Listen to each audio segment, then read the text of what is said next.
തൻ്റെ പഴയ പ്രതാപത്തിലേക്ക് മടങ്ങി വരാൻ വിരാട് കോഹ്ലിക്ക് ഇതിലും മികച്ചൊരവസരം ഉണ്ടായിരുന്നില്ല. ICC ടൂർണമെൻറ്റിലെ പാകിസ്ഥാനെതിരായ മത്സരം. എപ്പോഴൊക്കെ കോഹ്ലി ബാക്ക് ഫുട്ടിലായിട്ടുണ്ടോ അപ്പോഴൊക്കെ മുന്നിൽ പാകിസ്ഥാന് കിട്ടാറുണ്ട്. ഇത്തവണയും ചരിത്രം ആവർത്തിച്ചു. വിരാട് കോഹ്ലിയുടെ 51ാം ODI സെഞ്ചുറിയോടെ ടീം ഇന്ത്യ ചാമ്പ്യൻസ് ട്രോഫി സെമിയിലേക്ക്. ക്ലിനിക്കൽ പെർഫോമൻസ് തന്നെയായിരുന്നു ടീം ഇന്ത്യയുടേത്. റിസ്വാൻ ഷക്കീൽ കോംബോയെ അപകടം വരുത്തുന്നതിന് തൊട്ടുമുൻപ് പിരിക്കാനായി. ഷമി സ്ട്രഗിൾ ചെയ്തപ്പോൾ അറ്റാക്കിന് ഹർദിക്കിന്റെ നേതൃത്വം. സെഞ്ചുറി പാർട്ണർഷിപ്പിന് ശേഷം പാകിസ്ഥാൻ തകരുന്ന കാഴ്ചയാണ് ദുബായിൽ കണ്ടത്.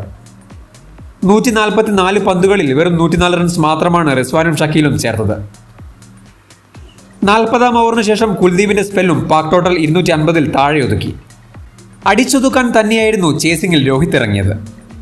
3 4-ഉം 1 6-ഉം ഇന്ത്യൻ ക്യാപ്റ്റൻ നേടുകയും ചെയ്തു. രോഹിത്തിന് ശേഷം കോഹ്ലി ഗിൽ കൂട്ടുകെട്ട്. ഷഹീൻ അഫ്രീഡിയെ താളം കണ്ടെത്താൻ രണ്ടുപേരും അനുവദിച്ചില്ല.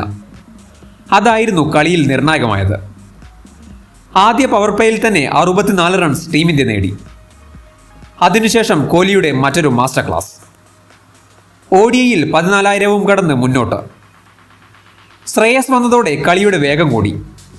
കോഹ്ലി സെഞ്ചുറി നേടുമോ എന്നതായിരുന്നു അവസാനത്തെ ആശങ്ക.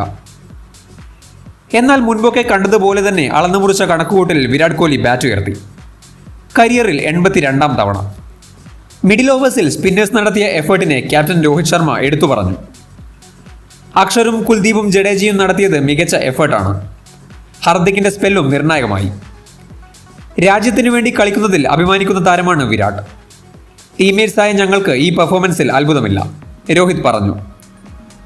ഒരു മത്സരം ബാക്കി നിൽക്കെ തന്നെ ടീം ഇന്ത്യ സെമി ഉറപ്പിച്ചു കഴിഞ്ഞു. അടുത്ത മത്സരം കിവീസിനെതിരെ മാർച്ച് 2-ന്. എല്ലാ അപ്ഡേറ്റുകൾക്കും വേണ്ടി ചാനൽ മറക്കാതെ സബ്സ്ക്രൈബ് ചെയ്യൂ.